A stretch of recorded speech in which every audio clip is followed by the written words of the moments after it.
So hello and welcome to today's webinar on the opportunities and challenges of building a green alliance between Japan and Europe. My name is John Seaman. I am a research fellow in the Center for Asian Studies at the French Institute of International Relations, or IFRI, and I will be your host for the next hour and a half as we explore how Europe and Japan can work together more constructively to confront the environmental and climate emergency that lies before us.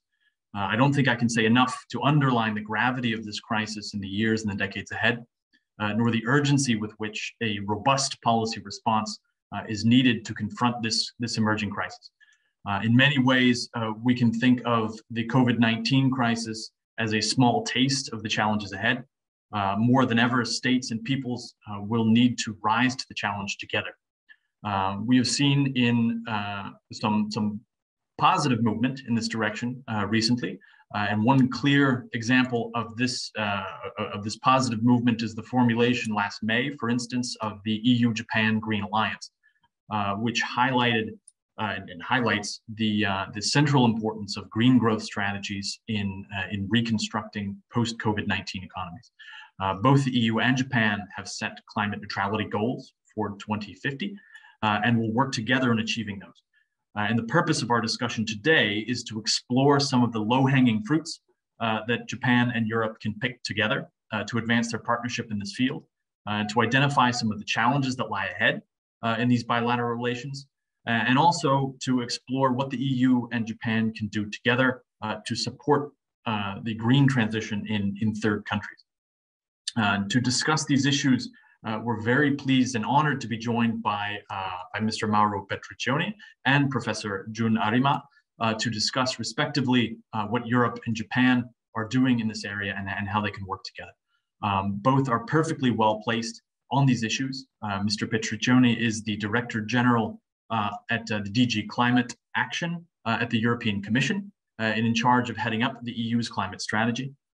Before taking on this heavy responsibility, in 2018, he had a long and illustrious career working on EU trade policy, notably in DG Trade at the European Commission, where in addition to serving as the Deputy Director General, he was also the chief negotiator of trade deals with Canada, with Vietnam, and perhaps most importantly for today's discussion, with Japan.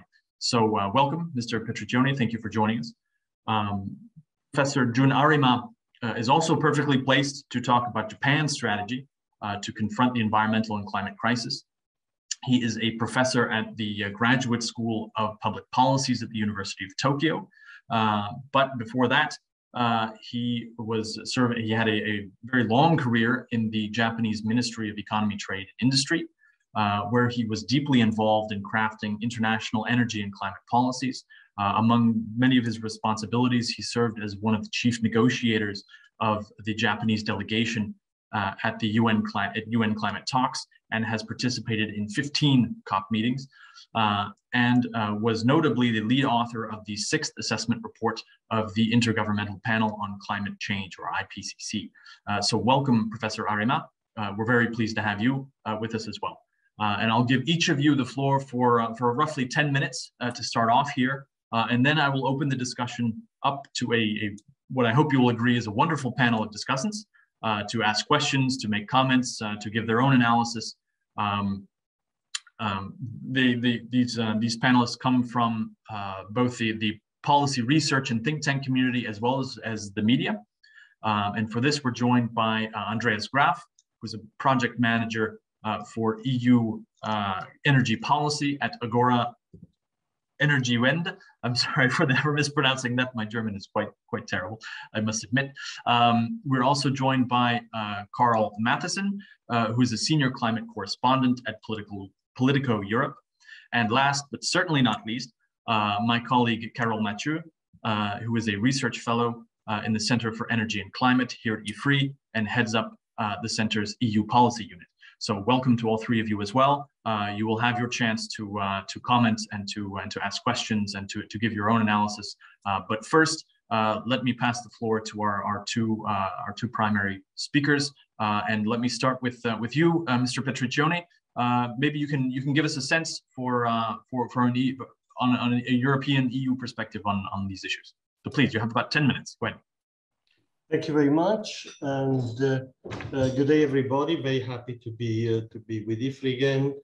I'll try to keep it short, and I'll try to give you a sense of why this kind of partnership, what is a Green Alliance, and why Japan to begin with. Very happy to get into any detail of what we are doing on our own and what we're doing with Japan, and anything else the panelists may want to bring to the table. But I think it's important to understand what's behind this grand-sounding name of a Green Alliance. Let me start with the obvious. Climate change is global, both in its causes and in its effects, and global action is the mantra. What does that mean in practice? In practice, and this is less anodyne than it sounds, it means individual domestic action to do our part, reduce emissions, and aim at zero emissions by mid-century. Mid-century is a vague term. We've chosen 2050. We could have chosen a bit later. Some people say we should have chosen earlier. I've seen exactly the same debate happen in Japan. Then Japan came up with the same choice we made. China's chosen 2060 on account that they are a developing country. We question how developing China is and whether the notion makes sense for an economy the size of China. But the bottom line is that if we don't get to net zero emissions around mid-century, science is very clear, our chances of keeping global warming this century around 1.5 degrees globally are virtually non-existent. And it also means that after mid-century, we will have to start working on negative emissions. In fact, we will have to start absorbing carbon from the atmosphere, which is incidentally why we have an aspirational but a clear goal of negative emission carbon removals in our climate law. The other leg of this individual domestic action, the other leg is international cooperation. Again, people equate international cooperation with the Paris Agreement, the work of UNFCCC, etc., which is fundamental. But what does a multilateral agreement do? It sets rules of the game, it sets a framework, it sets the goals. And the Paris Agreement is a fantastic piece of work. It has managed to set goals which are tough, but achievable. And if you see that in 2018, the consensus was that policies already adopted were leading us towards a 3 degrees warmer world by the end of the century. Today, the consensus is we are around 2 point something. So having this goal matters. It is a spur. At the same time, the Paris Agreement cannot give us the means to do it. So international cooperation also means closer cooperation, closer views on policy and measures, at least within group of partners, and common action to expand this closeness, to expand the objectives towards other partners in very different situations. So as soon as we had a reasonably clear idea of what our domestic policy was, what we wanted to do, and we think we're doing our part to eliminate our own emissions. We know that Europe's emissions alone don't really matter very much. Today we count for 8% of world's emission. You know, figures vary between 7 and close to 10, depending on what you throw into the pot. But that's the order of magnitude. With current policies, we'll be around 4% by 2030. Not enough to make a dent into the global problem. Where Europe, apart from the fact that we need to do our part, but it's not just a question of moral leadership, leading by example. It's a question of showing how it works. Our objective is to create for ourselves and show the rest of the world it is possible to create an economy which is modern, competitive, leads to prosperous societies, creates jobs, and is net zero emissions. If we don't succeed, well, you know, I think we have a problem, so does everybody else. And why Europe is because we don't see anybody ready to start that. So as soon as we had this domestic policy clear in our mind, and it's not yet clear in reality, we made a massive package of proposals in July. Now we'll have to see what our parliament and the member states really think about it. But as soon as it was clear in our mind, we started casting for allies, casting for friends, who is closest to us, who could get close to what we think one ought to do, and adopt a domestic policy which is consonant with ours, and therefore creates a basis for the kind of cooperation I was talking about. And to be honest, Japan was the obvious choice, for exactly the same reason that brought us to negotiate an economic partnership agreement with Japan. Let me just recall one thing. When did we finally conclude the EPA after many years of negotiation? In July 2017, 6 months after the election of Donald Trump, at the time when the system of open economies and open trade that we had worked on, frankly, which Japan and Europe have been one of the two staunchest defenders, was seriously under threat. We may have forgotten that time. By the time we were seeing Donald Trump wanting to withdraw from all sorts of international agreements, he did withdraw from the Paris Agreement, and he did his very best to sabotage the WTO. Hamburg and the G20 in 2017, I think were a turning point in retrospective. And Japan and Europe were instrumental in showing that the Trump model wasn't destined to prevail, that it was a real problem not to have the US aligned with all the goals, and that the world could carry on and other players were prepared to keep it going. Now, very much the same logic applies here. We were looking for partners who are prepared to work with us to shore up a view of the world and a view of how our economy should be run for the common good.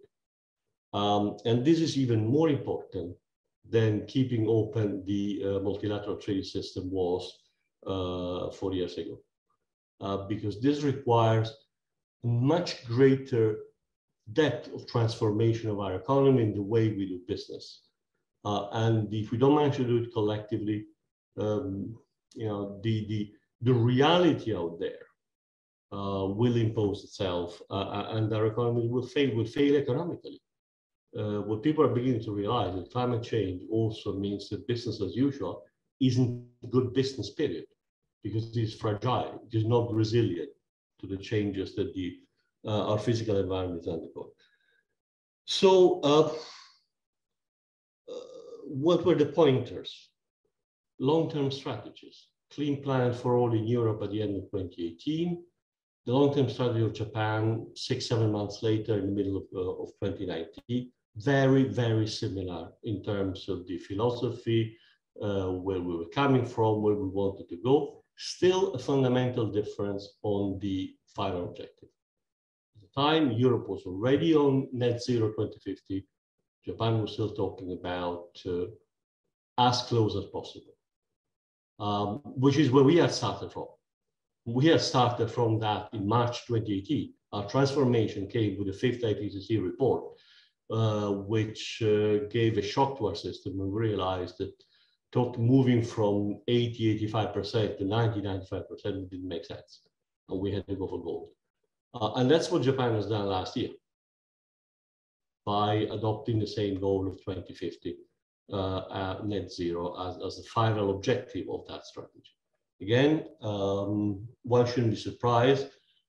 This debate started really in the summer of 2018, the net zero debate. By the end of 2020, Antonio Guterres could speak with good cause of a net zero coalition. 2 years for this kind of objective, I don't think it's very short. It's very long, sorry. Second pointer, the same underlying factor that made the EPA make sense. Economic structures and needs, very similar. The weight of the automotive sector, for instance, the weight of the machinery sector, and the lack of indigenous energy sources, which started a policy of renewables already at a time when nobody was really worrying about climate change. Was part of the quest for energy security. So a background of policy development and thinking, which was very similar and which we had exploited for the EPA. It was enabled us to overcome the obvious differences in short-term economic interests. Same factors are at the basis of the kind of transformation that Japan and Europe are envisaging. And then a very solid stratus of economic, technological, and scientific cooperation. Just if you look at renewables, we've been cooperating with Japan on hydrogen and on the offshore wind and floating wind farm for a long time. That cooperation was, the kind of nice thing the scientists and the few officials who look at what scientists do. It didn't have the breadth that cooperation pushed by a solid political initiative had, but it was there. The spade work had been done. So all factors that made this make sense, that made it in a way easier, and made it an obvious choice to see how do we create, again, a model of a partnership which has the required depth for this transformation. And the choice of alliance, again, is not anodyne. It is a very frequent failing of Europe to use big words for things which aren't as big. We've made a big effort to avoid this in this case. We've set a very high bar for agreed alliance. Green alliance doesn't mean identity of policies and goals, but it does mean fundamentally identical overall long-term goals, fundamentally identical views on what it takes to get there, and willingness to pool knowledge and dialogue to see whether those policies can be developed in parallel. Of course, here the similarities stop. Japan is in Europe.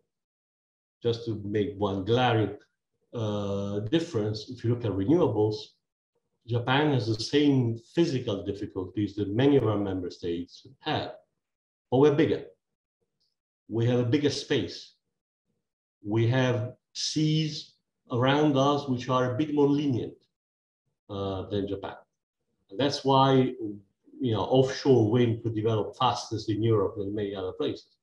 You couldn't expect the same development in Japan. Japan is a mountainous country. Little room for solar and wind. But at the same time, one of the areas for cooperation is high altitude wind farms, which we are developing in countries like Italy, who have a physical structure very similar to that of Japan. So yes, there are differences. You can't expect identity, but this consonance of objectives, both long-term and short and medium-term, is fundamental. So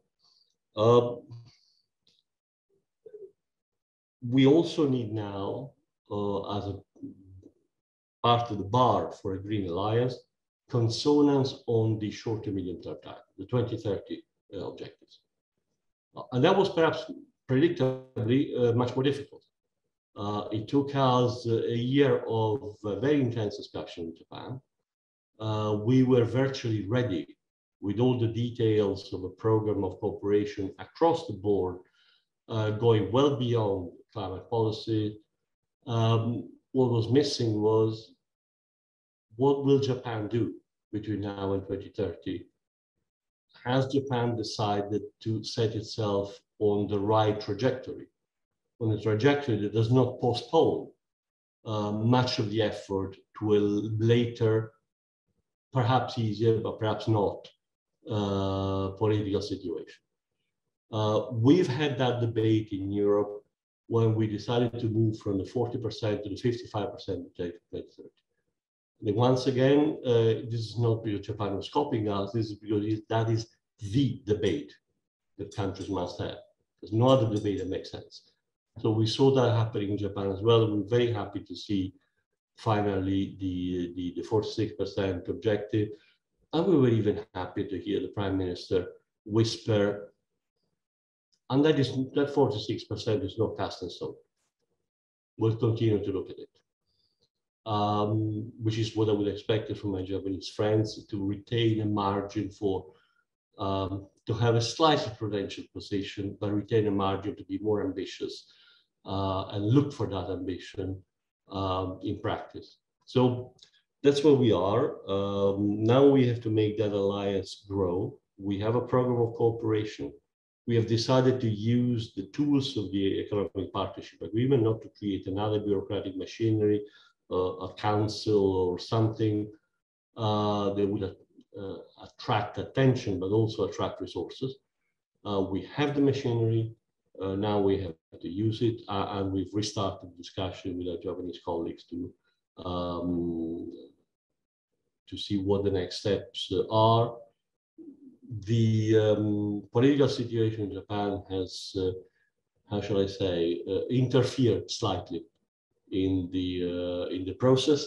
On the other hand, if you look at the field of contenders, we don't really expect that Japan would call us and say, by the way, this Green Alliance thing, we're not interested in it.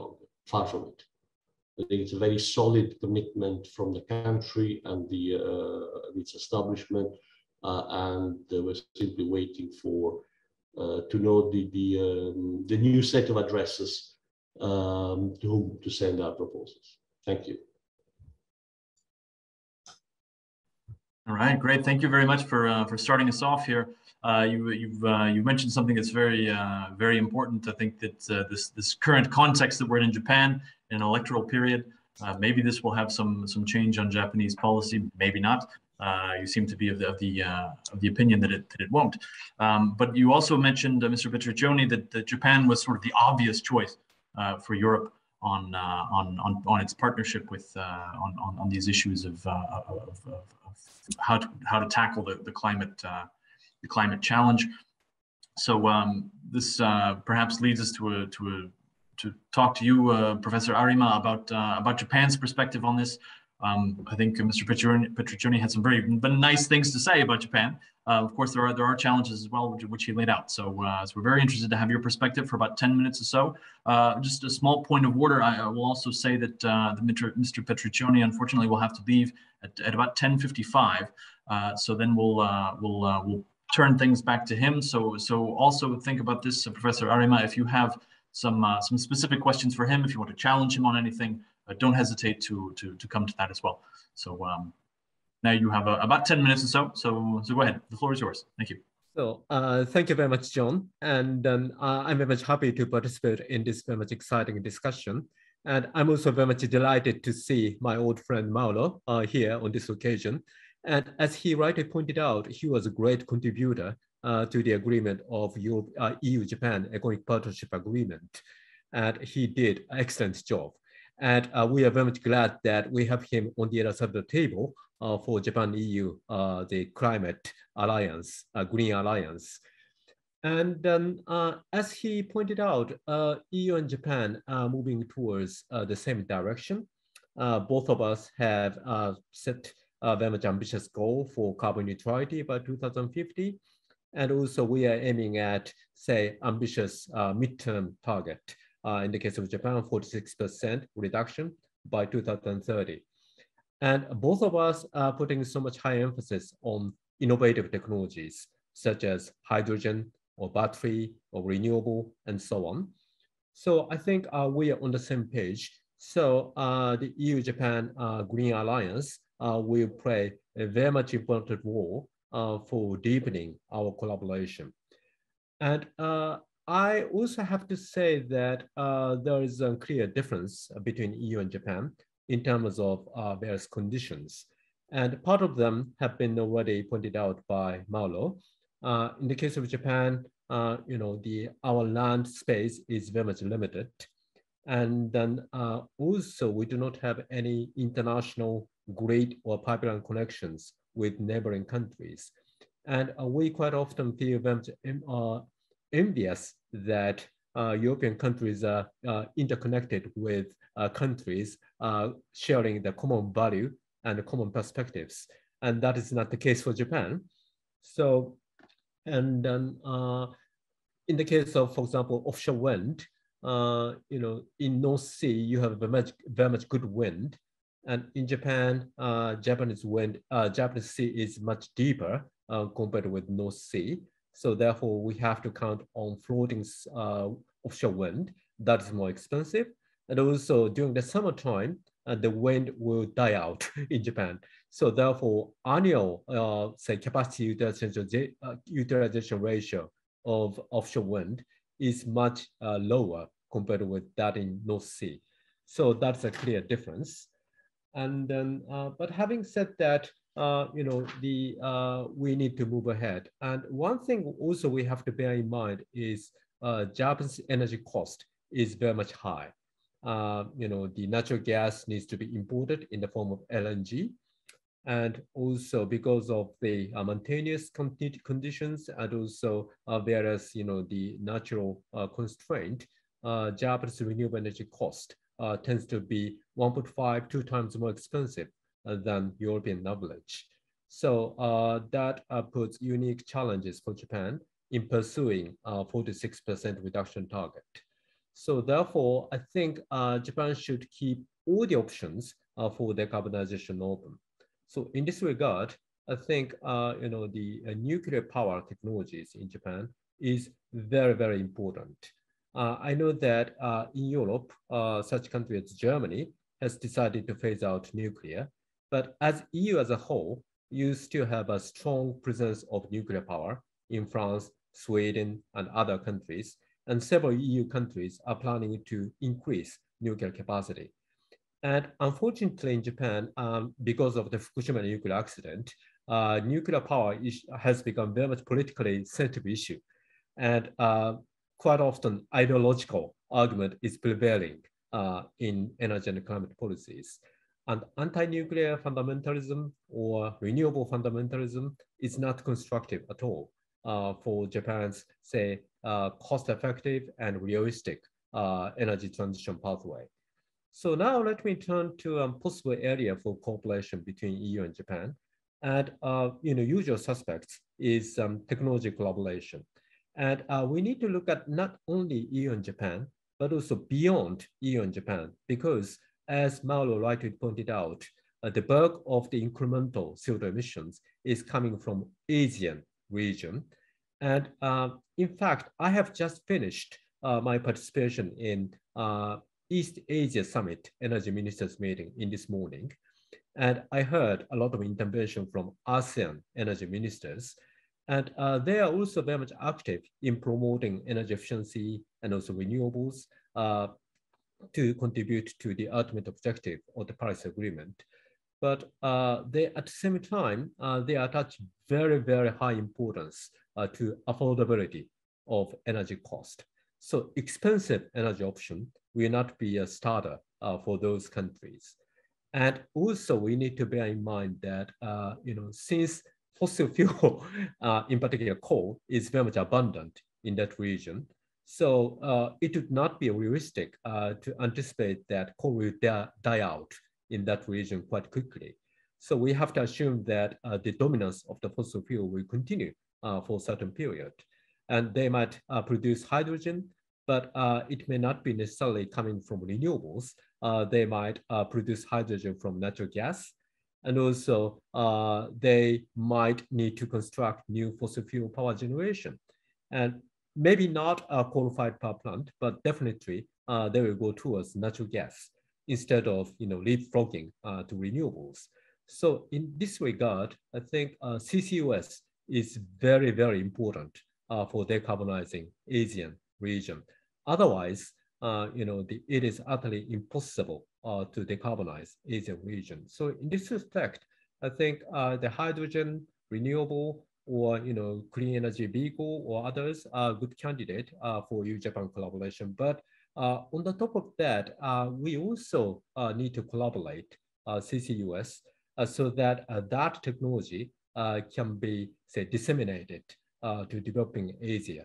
Without that technology, they cannot envisage carbon neutrality in the early period. By the way, today, several countries were talking about their carbon neutrality target. For Indonesia, 2060, for Thailand, between 2065 and 2070. So that leads me to my last point, that is, in talking about carbon neutrality with Asian countries or developing countries as a whole, we should not too much, push one straight jacket to those countries. We need to recognize that developing countries have a different priority among 17 SDGs. And as you may know, United Nations conducting so-called My World 2030. That is the opinion survey. And then up to now, more than 500,000 people responded to that survey. And for developing countries, the most important agenda for them is poverty eradication or job creation or healthcare or education. And priority on climate action is not at all the top of the priorities.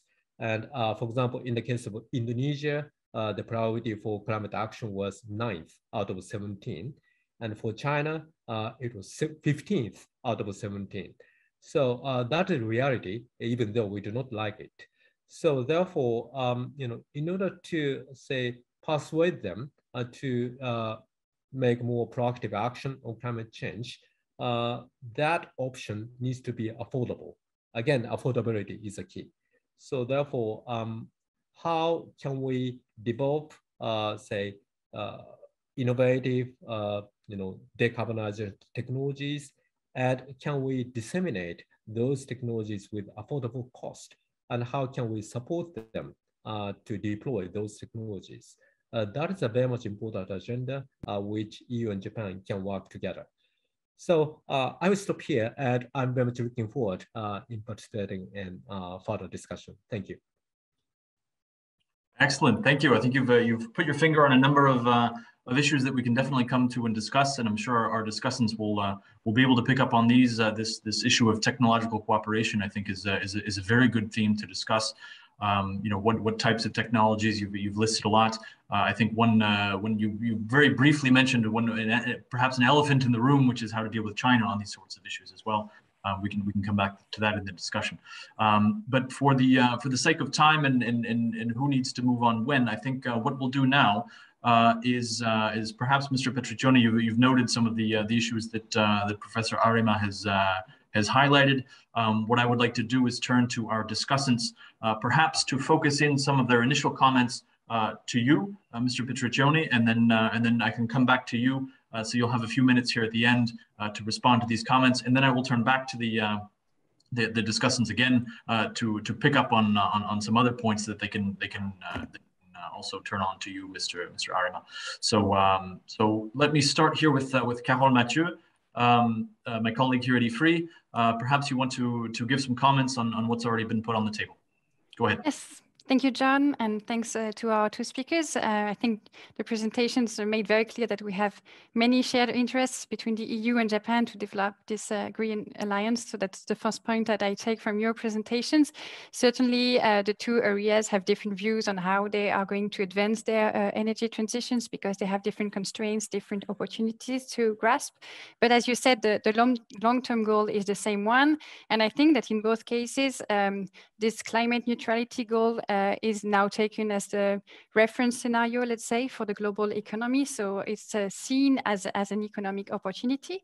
And I think that the climate discussion really revives the industrial policy debate in both regions, Europe, but also Japan. And certainly we can say that it's a global trend because we have Europe's Green Deal, we have the Green Growth Strategy in Japan, but on the US side, there's also the infrastructure plan.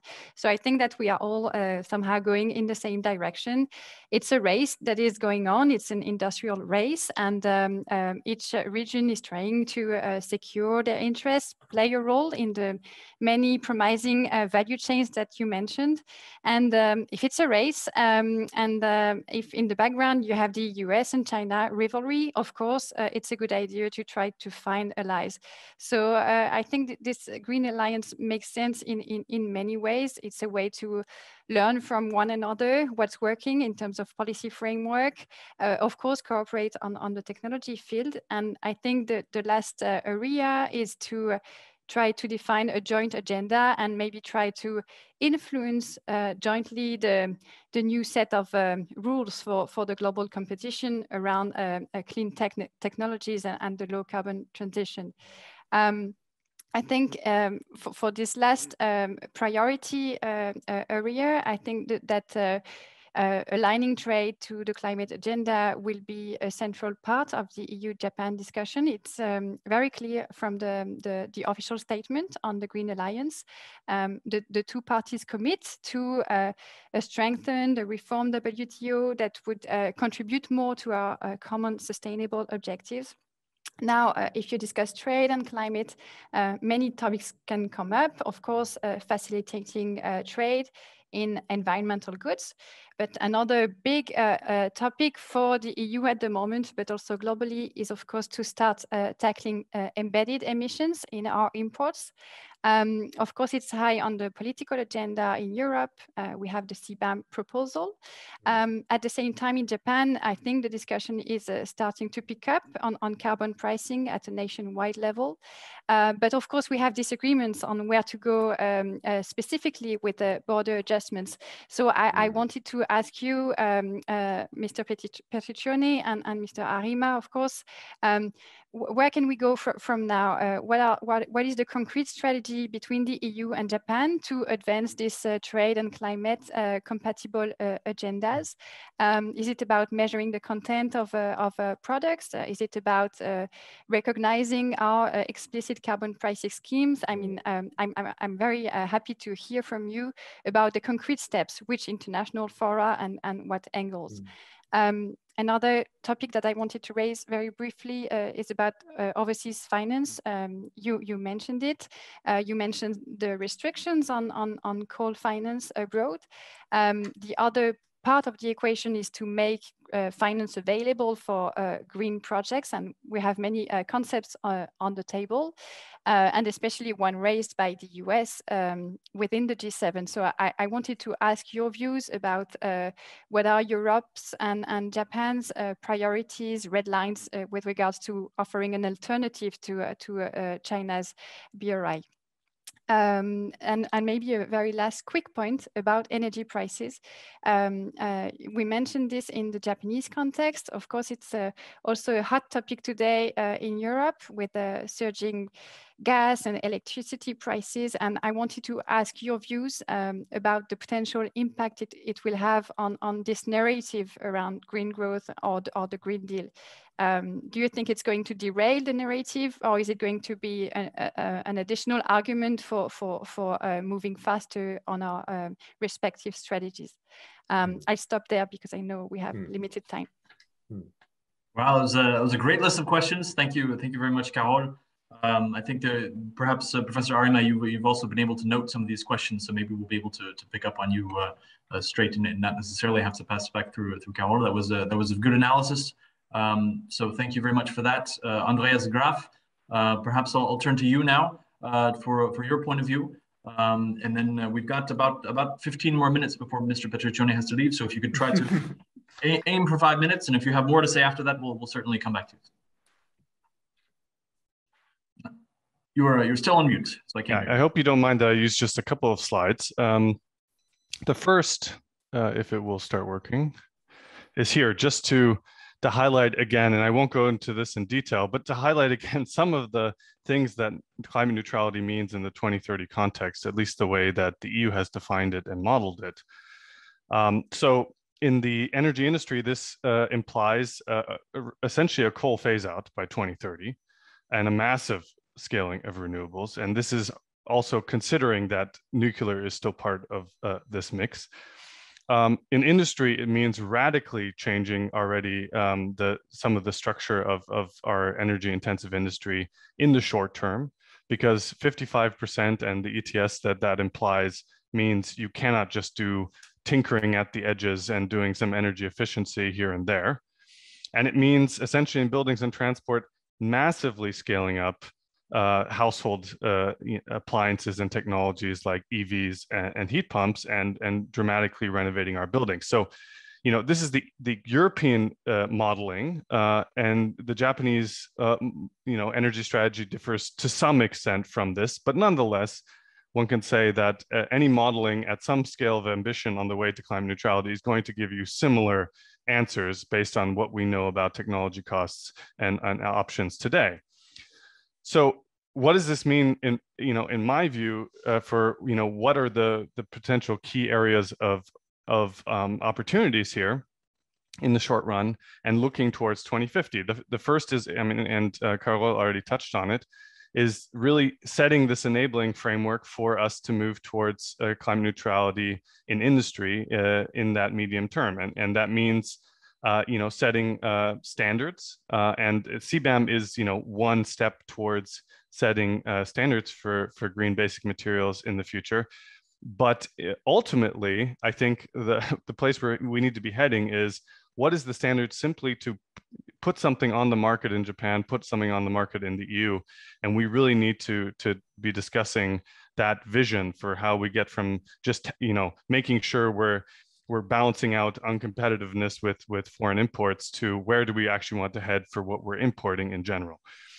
And that also then leads us to, if we are import dependent, EU and Japan, quite considerably and resource poor, then we also have a responsibility, but also the opportunity to set clear standards when it comes to natural gas imports. So saying that if methane leakage is really a clear factor in also our overall footprint as massive importers, then we should set clear standards to producers so that they at least are targeting all of their cost-effective methane leakage reduction potential, which they clearly are not today, and mainly because they're not asked to. When it comes to clean technology deployment, I think we generally think about kind of what does it cost, can we afford it? But June Rima very, I think, poignantly pointed out that poor countries are only going to pick up these technologies if they're affordable. And in this broader picture of global climate finance, President von der Leyen yesterday announced another 600-some million towards the 100 billion climate finance target.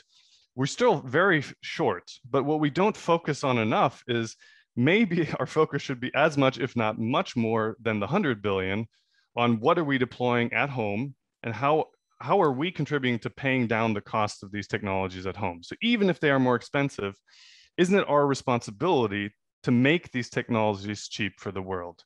And isn't that leadership? And so how does that play into our partnership? And two technologies where this is, I think, easiest to highlight and emphasize is hydrogen, where we know that it will take billions of subsidies to bring these technology costs down. And secondly, EVs. And here, the Commission has made a commitment to, or a proposal for stronger CO2 standards. I think the Commission can still go further.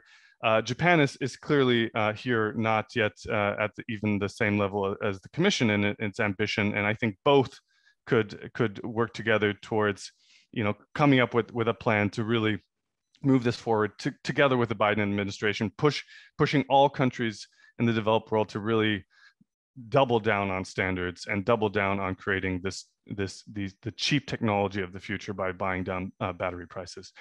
And finally, any scenario towards climate neutrality will eventually mean phasing out coal sooner rather than later.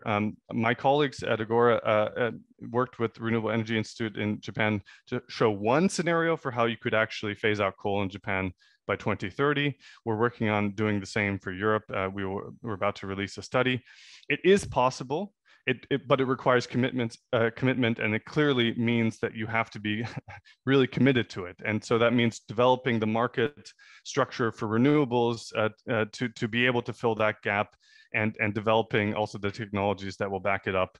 And so this has to be a clear political commitment if this is going to happen. And so far, the energy strategy of Japan does not yet commit to a coal phase out by 2030.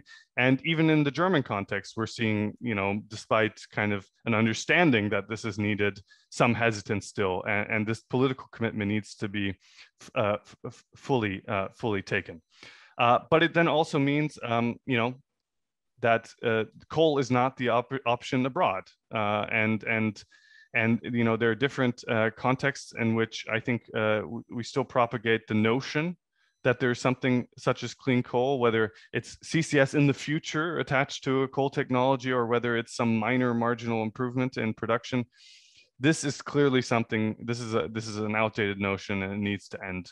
And I hope that we can jointly commit to this in the coming years. I'll leave the fossil gas technology apart, but maybe just to emphasize, we have currently on the table in September a draft proposal of the European Commission on eco-design standards for space heating and water heating that could be the first step towards phasing out gas boilers, newly installed gas boilers in Europe. Japan produces many of the heat pumps that we buy in Europe. There is an opportunity space here for jointly all gas space heating producers to switch their product portfolio from their gas boilers to their heat pumps. It's something that clearly both will be impacted from by setting standards like this, and I think that's a clear area to talk more about. Great. Thank you very much, Andreas. I think you put some very clear examples on the table here. We've got just a little bit more time with Mr. Petriccioni, so I think I'll turn to you, Carl. Maybe you can try to focus in on a few questions, a few comments that you want to put to the Director General here before he has to go. But then I'll also come straight back to you afterwards if you want to continue to carry on this. Sure.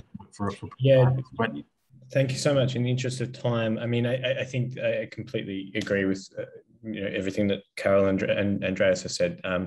And just to reflect, I think the broad theme that I'm picking up is the kind of need for some kind of more articulated Green Deal doctrine or diplomacy, foreign policy doctrine that describes all these things and captures them. And it was interesting listening to President von der Leyen's speech yesterday. It just says, as Mauro said, we're going to show how this works and call on other countries to develop their own plans.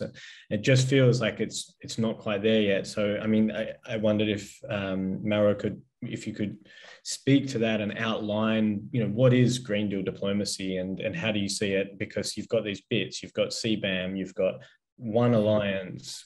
Are we gonna see more alliances? Are you working on other alliances? And then the other question I have is around coal. I mean, the way you struck this alliance, then we went to the G7 and, there was a discussion there around setting a coal phase out date, and the Japanese were very resistant.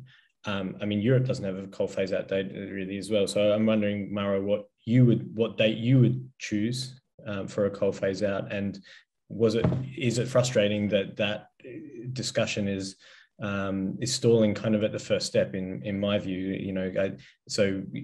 My other question is, can you call it an alliance of climate leaders if you don't have an agreement on when you should get coal out of your economies? Thank you very much, Carl. Those are very, very direct questions. So, Mr. Petriccioni, I'll turn the floor back to you for as much time as you have left with us, and then we'll continue on the discussion, because there are a lot of very interesting issues on the table that we can all discuss. So I'll give you the floor for as much time as you have left, and then we'll carry on. Thank you. Thanks. Well, let me start with Carl's last question, which I think is crucial to many of the other points that both Carol and Andreas have made. This is a transition. We don't have a magic wand. And we have not yet run out of time. We are running out of time, but we're not there yet. This is a transition which we plan to affect over 30 years. 30 is a lot shorter than it sounds, but it's not tomorrow. The next 10 years are crucial, because if within the next 10 years we haven't set and deployed the policies, the measures, the laws, the investment that we need inside, we will not make it in 2050. But we don't have to deliver in 2030, climate neutrality. So this is a transition. A transition is to have a beginning and an end and the plan and the trajectory. This is not a religious operation where we have a standard of holiness which requires zero carbon energy tomorrow before you can talk to anybody. We're still struggling within Europe. I'm sorry, but let's be very clear. On the basis of our existing policies, coal is out of Europe in the early 2030s. There's no question about it. And renewables aren't expensive. Renewables are still paying the investment made and the investment to be made. But if you compare energy operators during the pandemic, when everybody was losing money, didn't stop renewables first. They stopped fossil first, including by operating renewables, because the operating cost is the lowest of energy mix. So this is not, there may be a moral motivation, although survival and morality are not quite the same thing, because we're not saving the planet here, we're saving our skin on the planet, which is a slightly different proposition. But this is an economic transformation strategy. And there is a business case for this strategy, because business as usual is a bad business for anybody who is investing at a greater length than their own nose. Our industry needs to modernize massively. They need a massive investment. And why should they waste it? I was talking to one specific manufacturer the other evening at the dinner. And they tell me, we need to invest the 200 million plus a year for the next 6 years to comply with your objective. We want to do it very difficult. And I asked, how much would you have to invest just to keep your company afloat with your current business model? 150 million a year. So, I'm sorry, there is a massive investment, but the additional massive investment isn't out of this world. We have to renew our industrial structure. We have to renew our energy structure. We spend 270 billion euros a year on fossil fuels, and in whose pocket they go? We'd rather spend them in investing in renewable. So the key question is changing our economy. Trade and climate, yes, it's important. CBAM is important, it'll be controversial. We're not going to let our industry down when they are embarking in an expensive transformation. But at the same time, we're not going to hit people indiscriminately. We are going to bring on board the countries who are doing as much as we are, whichever way they're doing it. But please don't focus on the consequences. Trade rules are a consequence, not a driver. The driver is technology. The driver is product standards. I think I'm well placed to know that. And one of the weaknesses of trade policy in most countries, including Europe, that it is seen as a driver, and it isn't true. What drives international trade is technology and markets. And in Europe, we don't have a technology failure. We don't have a standard failure. We have plenty of work to do. We have a number of market failures. Today, an electric car, total cost of operation over 15 years, is substantially cheaper than a petrol car.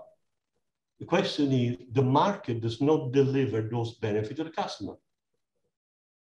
So, and that is something that Europe is good at. We know how to address market failures. Well, we don't do miracles, so we're not magicians. We cannot banish market failures at the stroke of a pen, but over 60 plus years, I think we've been reasonably good at addressing market failure. So that's the kind of thing Europe can do and can invent and can show how to do. And by the way, Japan is also particularly good at bringing products to the market in an efficient way. So there is a synergy there, which we are deliberately targeting in terms of how we can work together. So at the end of the day, it doesn't make sense to rebuild our economy, to keep it running on the current basis, because the cost of running the economy can only grow at the same time as the cost of keeping our society together grows in money, in disruption, and in human lives and human health. So there is a business case for the change. The investment is greater than it would be otherwise, but it will not be wasted. So I think you have all the elements. In Europe, we're managing to create the political consensus to do that. It's still fragile. I don't know what's going to happen to our package. But I think you have, if you look at the reaction of member states, a lot of people are saying what they don't like. Nobody is saying, we don't like it, scrap it. They're all understanding that is what we need to do. If that's not the way you want to do it, find another way. But find another way you must. I think we are beyond everybody else on this in Europe in terms of this awareness. But we see exactly the same debate in Japan. We see exactly the same debate in the United States. We see exactly the same debate in China, except that the Chinese debate, as usual, is much more opaque, favors the conservatives in many ways. If you don't bring out in the open what the real costs and the real dangers are of not doing certain things. But still they're having the same debate. There are plenty of people in China who realize that China will not develop on the basis of fossil fuels. Yes, we're confident, we're optimistic. It can still blow in our face, but frankly, if it blows in our face, good luck. By the time the whole thing blows apart, I'll be gone. And on this work, the bell has rung 3 minutes ago, so I have to run. I'm very sorry. This will be a fantastic discussion. I'm really sorry to miss the continuation, but best of work. It's great. Bye-bye. Thank you. Well, thank you for your comments. Thank you for the last hour with us. Good luck on all of this moving forward. So Carl, let me come back to you. I sort of stuck you in there at the end and cut you short. So I'm sorry for that. But perhaps you want to carry on some of these ideas, even react to something that Mr. Petriccioni had said. Perhaps some questions that you still have lingering out there that he didn't fully respond to. So let me come back to you, and then Andreas and Carol, if you want to add on to any of the comments that you made before, you'll be free to do so, and then we'll turn the floor back to Professor Arama. Carl, go ahead. Thank you. Yeah, look, I mean, I think Mauro's right to point out that this isn't a kind of moral standard that we all have to meet. Or before you can have a discussion, but at the same time, that doesn't quite reflect what's happening in global climate politics right now, because of the difficulty of brokering multilateral deals beyond the Paris Agreement as we move into the next era of climate diplomacy. What we're going to see in COP26 in Glasgow is a bunch of essentially what are, technological or some kind of standard commitment on specific sectors, whether it's a coal phase out, whether it's methane, whether it's zero emissions vehicles. So these are kind of moral bars that people are setting and to create peer pressure between nations. So I think that is a reality of where climate politics is at right now. I'd be really fascinated just to ask Mr. Arima some questions, actually. I mean, I think what's quite interesting about what the European Union is doing at the moment is essentially it felt a little bit yesterday, again, I refer back to von der Leyen's speech, that there's just been this enormous effort to create the Green Deal and then the legislative package around achieving these climate goals. And not much thought about the externalization of that effort beyond being a demonstrator. And I just wondered, from the Japanese perspective, whether something like the European Green Deal is even politically possible, bureaucratically. I mean, it's an enormous, very European project in some ways. And we've seen Green Deal ideas bubbling up in other places in the world, but no administration has been able to take hold and actually put it into action like the European Union yet. So I wondered what the political structures are, and also obviously, the question about the election. And, we've seen a real acceleration in climate policy under Suga. So is there a, sorry, my email keeps buzzing at us. Is there going to be a change, or like what does it mean? What did in your idea? What does the last year in Japanese climate policy reflect? Is it a sea change? Is it a kind of bubble that's going to burst? So those are my sort of main questions for you, and I'd love to hear your answers. Great, thank you, Carl. Carl Matheson. Maybe let me ask Carol and Andreas if they have anything they want to add. You've already put a lot of issues on the table that I hope Professor Arima was noting. I got a small list here, but I think one key theme that I'm particularly interested in is this alignment of trade and climate agenda with various industrial policies that Carol had mentioned. What do you think about the carbon border adjustment mechanism of the EU? Things like this, EU standard setting, is that a problem for you, or do we have convergence here? So there was a long list of issues, climate finance as well, that came out.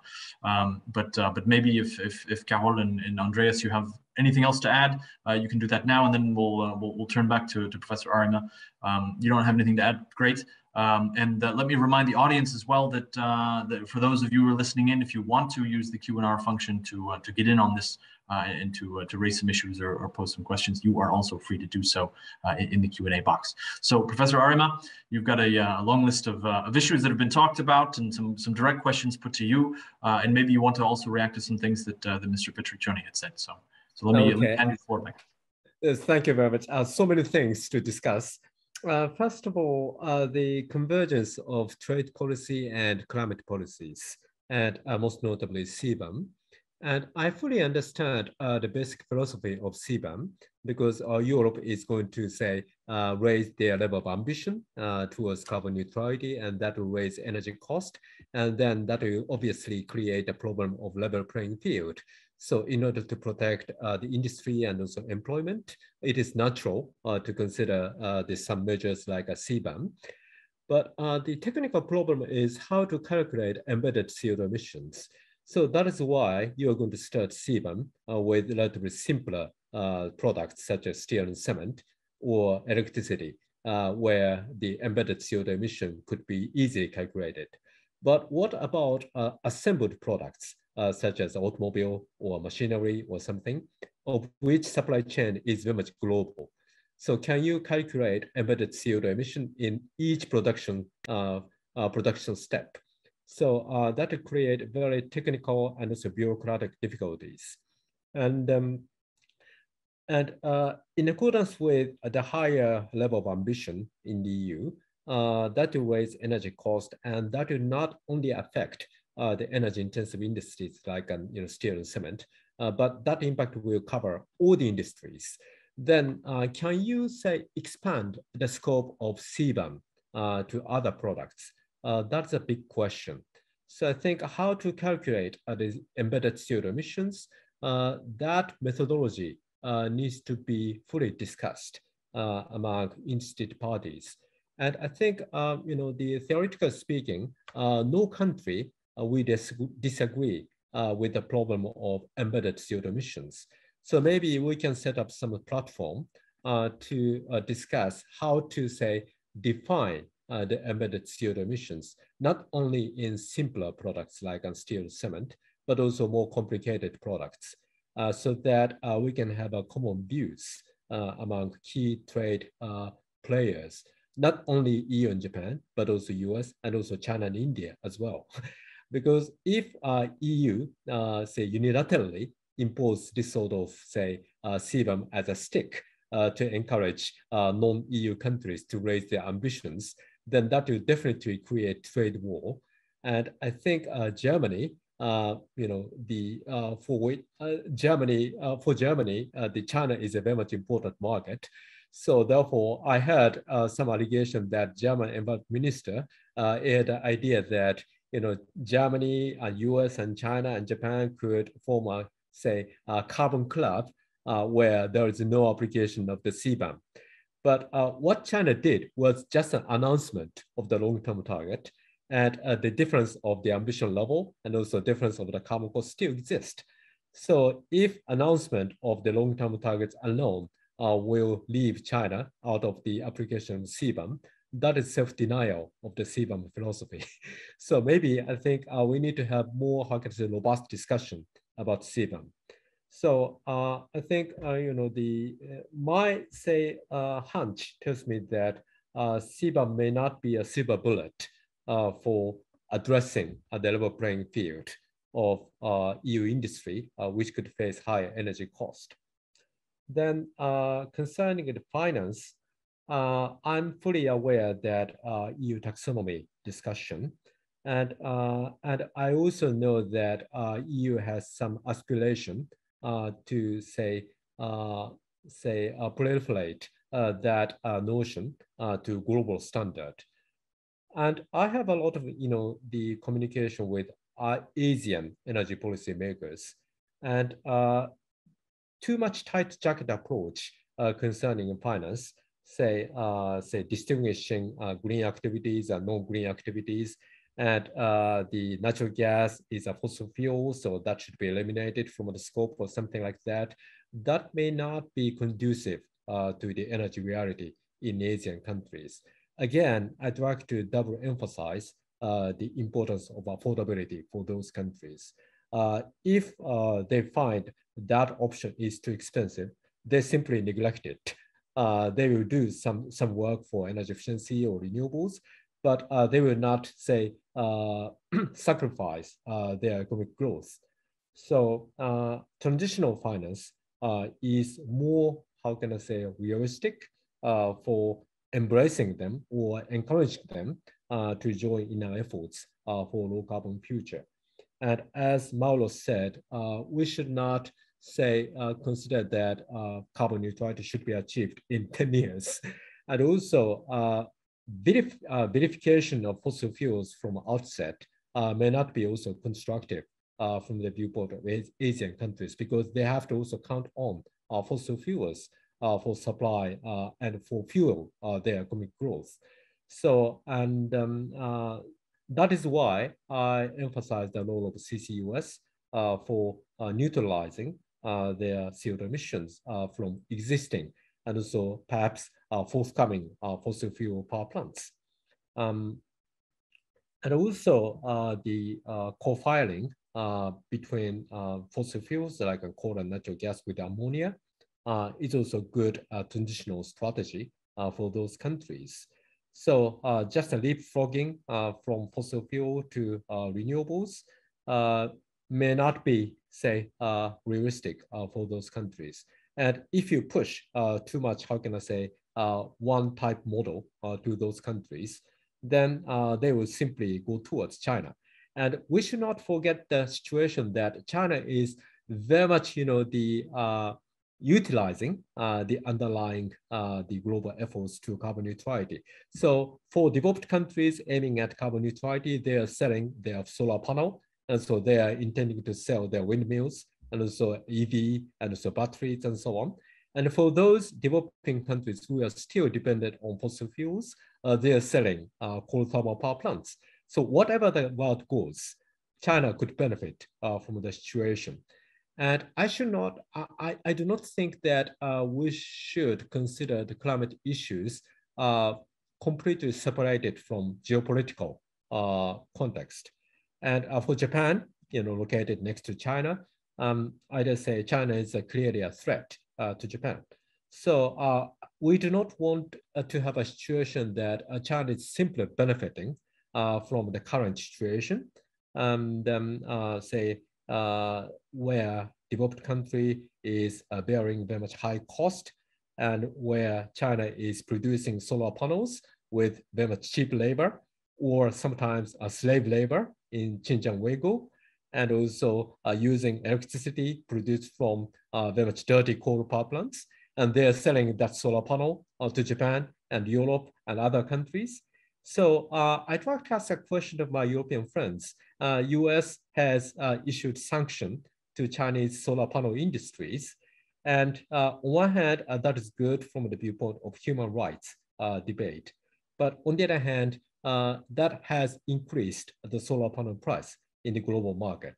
So we have been assuming that solar panel has become very much cheap, but part of them is attributed to very much cheap labor and so cheap electricity produced from coal.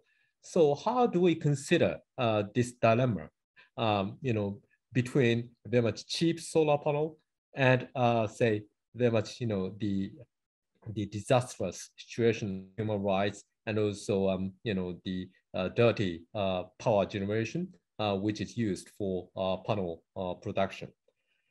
So, and then the third point is, the impact of the energy price surge.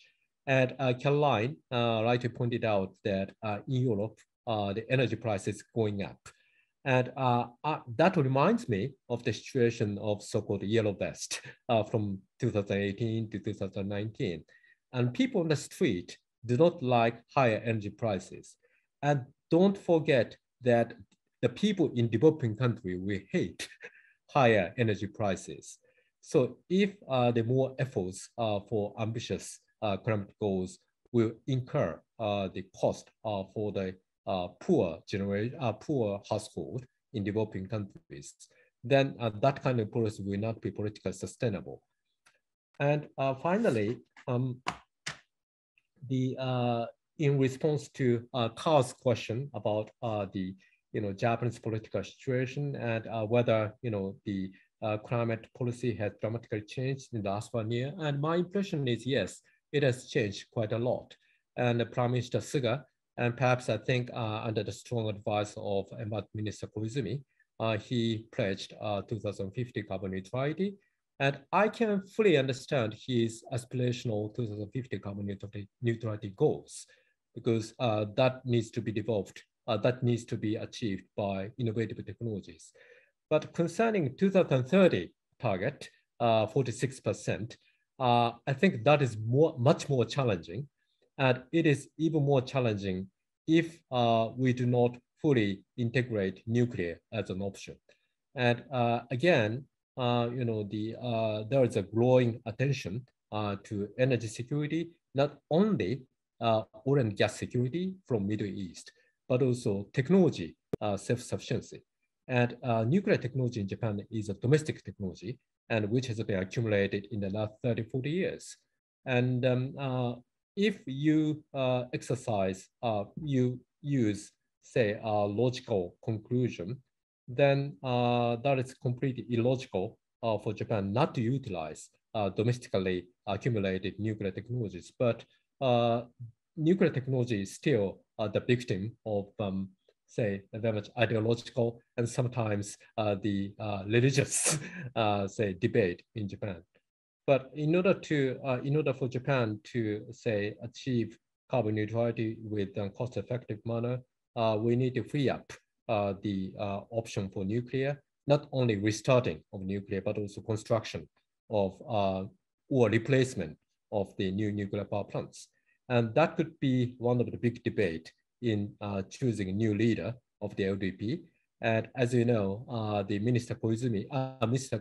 Kono is a staunch anti-nuclear person, while the former the chairman of the Policy Coordination Committee, Mr. Kishida, he's a supporter of nuclear restarting, and also he's a supporter of nuclear reprocessing process. And the another candidate, Mrs. Takaichi, former minister, she's a strong supporter of nuclear options. So one of the big debate could be how do you deal with nuclear in Japan's endeavor for long-term, say, the climate change objectives. So, and but I think, you know, the overall direction going towards carbon neutrality, and also the spend more money for say various innovative technologies, and also to enhance regulations or something, that is quite obvious. And whoever become prime minister, I think they will go forward that pathway. One big difference could be how to deal with nuclear. And also nuclear, how to deal with nuclear is the other side of the same coin is how to deal with renewables in Japan. And you know, the minister Kono is a strong supporter of renewables, and he's arguing for even higher renewable energy target in Japan. And perhaps he could consider, say, lowering the share of nuclear, and with a view to, say, finally, say, eliminating nuclear from Japan's energy mix. And whether that would be feasible, I personally doubt it for Japan's energy security and economic situation. But that remains to be seen. Sorry, my response was not so much organized, but I'm very much, you know, ready to jump in other the additional discussion. Thank you. Okay, well, thank you for those comments. I know Andreas, you have something else you would like to react perhaps to what Professor Arima has said. We also have a question coming in specifically related to this nuclear issue. Of course, you know, Japan and France have a very long history of working together in this business. Particularly in the export of MOX fuels from France to Japan, and there's a question here about the status and the future of this business, particularly with the MOX fuel facility in Japan. What's the status of that? It seems to be this is an issue that is on the political agenda, and it is up to, you know, who the next prime minister will be. That might go a long way to deciding what the future of this industry is. But perhaps you wanted to address that specific question about MOX fuel. But let me turn first to Andreas to get your reactions on some of the things you said, and Carol and Carl, if you also want to jump in, just signal me as well. So, Andreas, go ahead. Hi. Yes, thank you. And I hope not to react to everything that was said, but there were quite a few things that I in the end, the nuancing on these points was such that it's hard not to. So to begin on the embedded CO2 for intermediate products and the CBAM, I definitely agreed with the way it was proposed, that, you know, or discussed, that we have an issue here. This has to be discussed with trading partners. The EU is taking a first step here. But, you know, I think the way we should lay this out is that the EU is taking a responsible first step with easier products. And the question of whether, as one contribution to the consultation for the CBAM said, whether we're going to have a CBAM on frozen pizza that we import is, you know, one that I don't think we need to raise at this point in time. I think we should start with the products that have been proposed. I think it's a responsible first proposal, and though even those have a lot to be discussed. But I think in that sense, we don't need to answer all of the questions before we introduce the system. I think we can take an intermediate step and evaluate how far we get with that. On ASEAN and transitional finance, I think I sympathize with all of the points that were made. The question becomes, is it our role to finance coal in these countries when you could be financing other things? You know, also even with things with CCUS, where you could make a case theoretically, you know, that this would help reduce emissions with coal technologies in the future.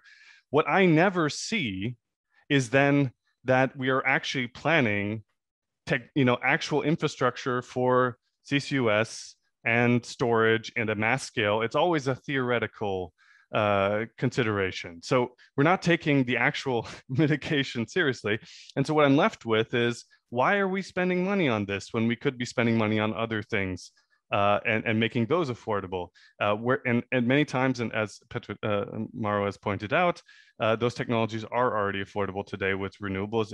And so the question should not be, do we, to compete with China, put a coal plant next to the Chinese coal plant, but rather, do we have a different philosophy in moving forward and supporting clean development?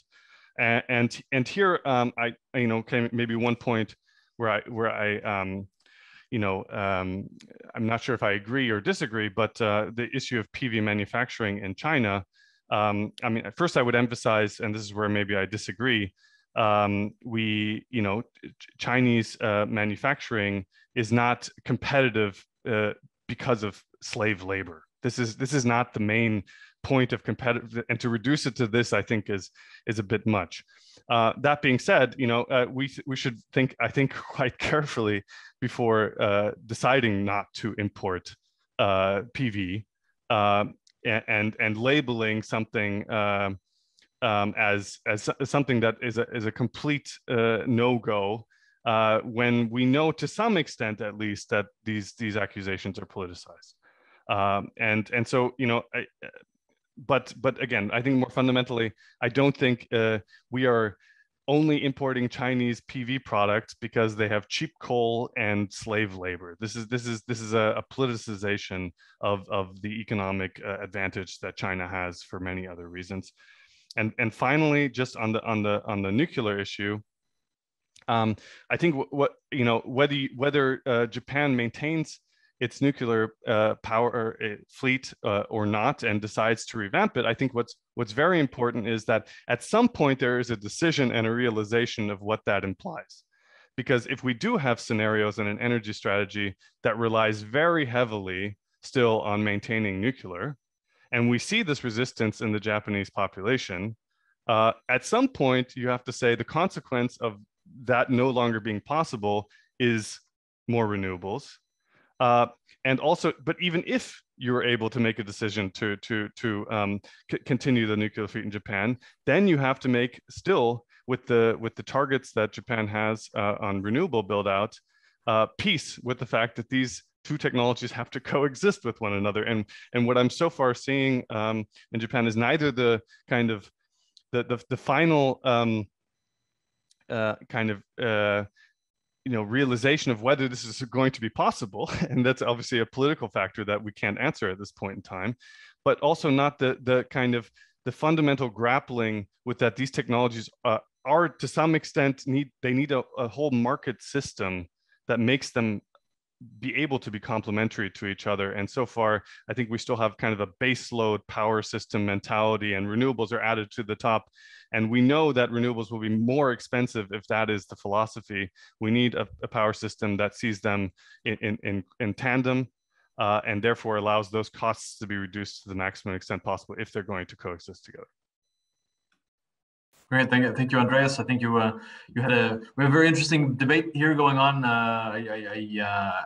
If we had a lot of time, I'd really like to pick up on this question of Xinjiang. I mean, I think we definitely can't deny that certainly the Chinese cost advantage for PV isn't necessarily due to forced labor issues, but you can't necessarily deny what is going on in Xinjiang today. And how that does have an effect. I mean, you can't just brush it aside and say it's not happening. It's not contributing necessarily to the cost advantage of Chinese products, but it is a demonstrated fact on the ground that we do have to respond to, and we can't necessarily ignore. So I think Professor Arima would like to respond to that as well. And I know that Carole would also like to respond to some things, but maybe we on a different issue than what I just picked up. But I'll leave you the floor as well, Carole, if you have anything to say, and Carl, if you have anything to say, just signal me as well and jump in, and then we'll wrap up here in the next 5 minutes.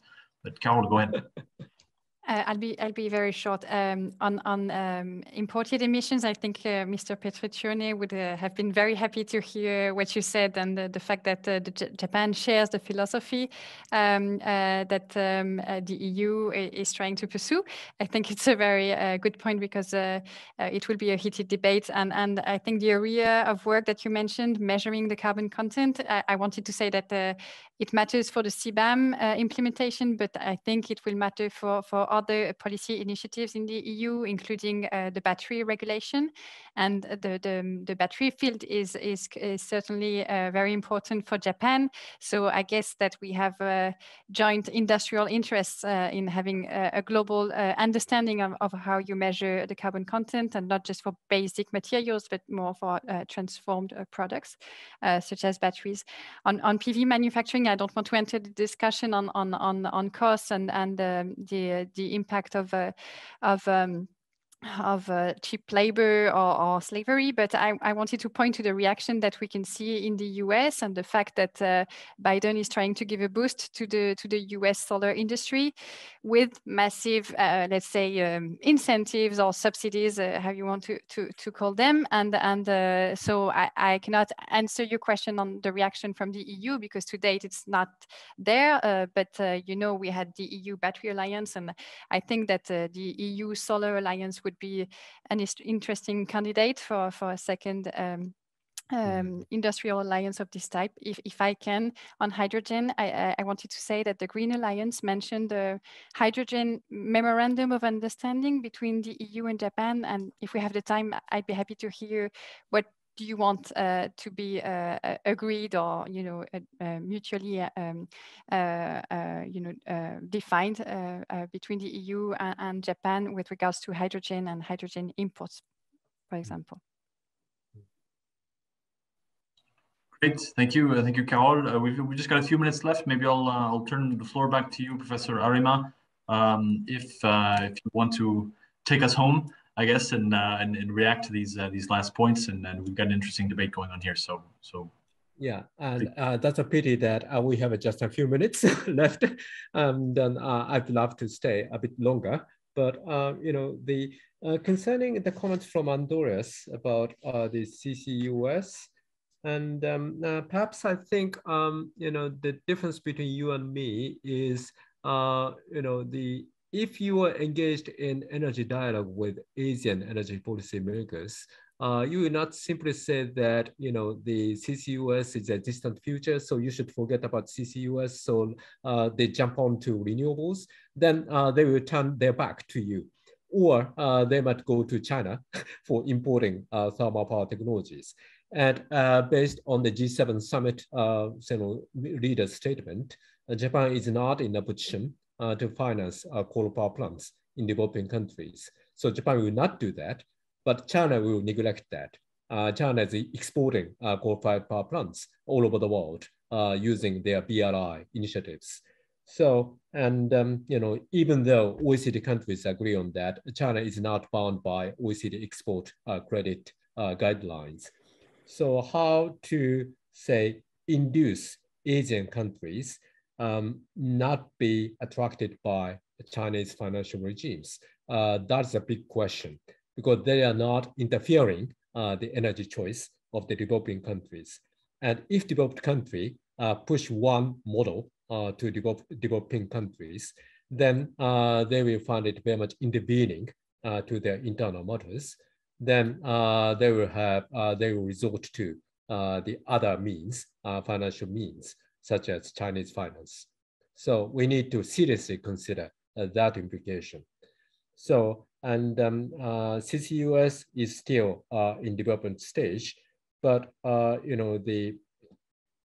if CCUS technologies become commercially viable, and various, the initiative could be possible, for example, EOR or carbon recycling and so on, to make CCUS, say, technology cycle more economically attractive. And we should not abandon that choice.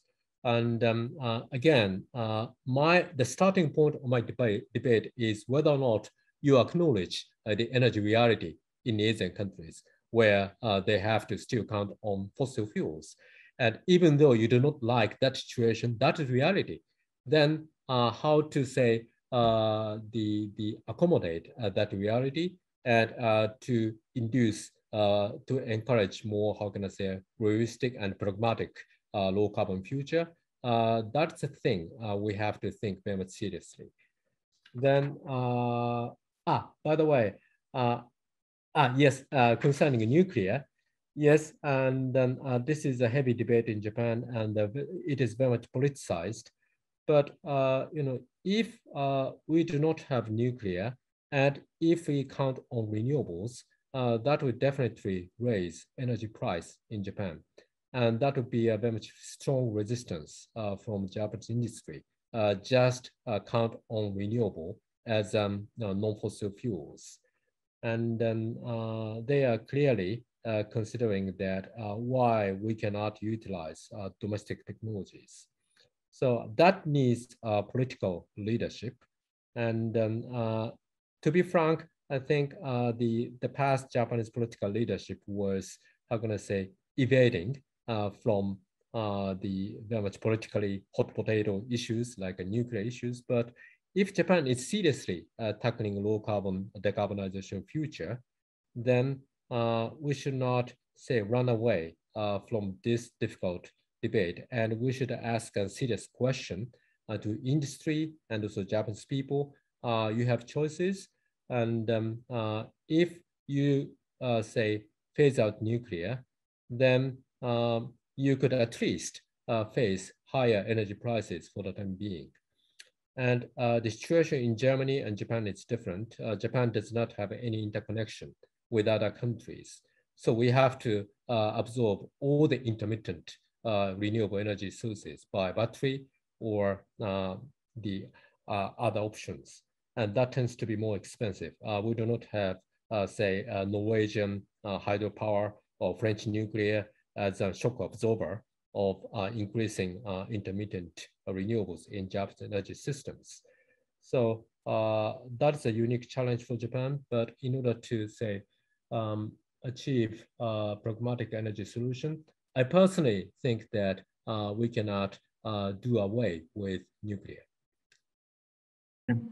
Great, thank you very much. Well, we're running out of time. I see Carl and Andreas, you've got hands up. Maybe if you've got like a Twitter length question or comment, then perhaps you can go ahead and add that in. I mean, we've had an interesting debate, and we can definitely continue to carry this on. But if you've got a Twitter length, Carl, we can definitely have you back for further discussions and continue on to this. But we should. I have a Twitter length reaction. Okay. The Twitter length reaction is, as long as CCUS is a dream and not a reality, then I think we're very well advised not to present it as a realistic solution at large scale, because often we propose it as something as if on every coal plant we could add CCUS and essentially the whole coal fleet could become, and we don't think at all about the storage of the CO2, the actual potential of the CCU. So as long as we are essentially proposing a false dream, I don't think it should be the core philosophy of our discussions with ASEAN. Okay. Yeah, all right. June, Professor Arima, how about you? You've got a two-finger, your Twitter length response, and then we'll wrap it up. Yeah, and if you deny CCUS from Asia energy mix, then they will also say run away from ambitious climate actions. So that is my Twitter response. Okay, great. Well, thank you very much to all of you. I mean, I think we've got lots of issues to still cover on the table. So we're working on all of these issues here at E3. Let me encourage you to go look at the work that Carol and her colleagues in the Center for Energy and Climate here at E3 are doing. They treat a lot of these issues on the technical side. At the Center for Asian Studies, we're dealing much more with the geopolitical aspect. So we'll definitely keep the debate up for you here. Hopefully we can invite you all back to continue on that as well. So thank you for all of your contributions today, and thank you very much to Céline Pajon, who's been working in the background to put this all together. and making this all run very smoothly. So thank you to her for all of her great work, and to all of the panelists for joining us today, and to the public for sticking with us, for those of you who are still there and those of you who are turning in by video later on. So thank you very much. Have a great day, and to be continued.